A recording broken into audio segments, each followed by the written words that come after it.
The Battle of Arita-Nakaide took place in 1517 in Aki Province, Japan during the Sengoku period. During the battle, Takeda Motoshige was defeated by a young Mori Motoneri. It was to be Motoneri's first battle. Background: in the early 16th century, Takeda Motoshige, a local lord of Aki Province, had accompanied the daimyo Ouchi Yoshioki, his liege lord, to restore Ashikaga Yoshitane to the shogunate in Kyoto. At some point around 1515, Motoshige had returned to Aki and broke off from the Ouchi, changing his allegiance to the Amiko. At this time the Mori clan were neighbors of the Takeda in Aki. When Morioki Muto died in 1516, and was succeeded by his young son Komatsumaru, Takeda Motoshige took advantage of this and, in the following year, gathered an army of 5,000 and in October advanced into the territory of the Mori's Yoshikawa allies and surrounded Arita Castle. A few weeks later, Motoshige dispatched a raid into the Mori clan's territory and set fire to houses in Tajihi.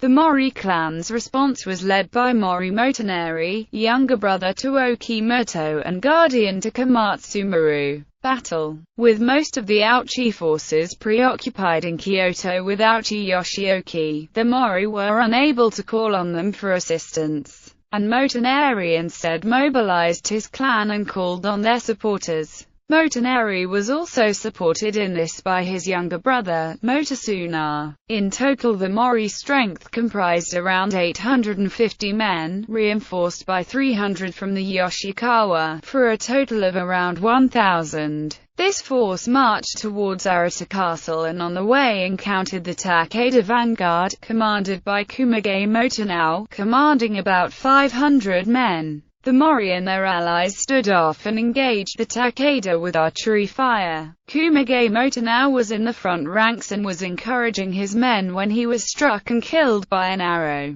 Takeda Motoshige was meanwhile with the main army at Arita Castle. Learning of Motojige's demise, he drew up his forces and marched to engage the smaller Mori resistance. The Takeda encountered the Mori and Yoshikawa occupying the opposite bank of the Uruchikawa River and a bitter struggle ensued. Heavily outnumbered, the Mori-led forces began to falter and fall back, but they held in place only by Motoneri's pleas to stand their ground. Takeda Motoshige himself advanced forward across the river on horseback but was struck by an arrow and killed. The Takeda broke and retreated, leaving Mori Motoneri the victor.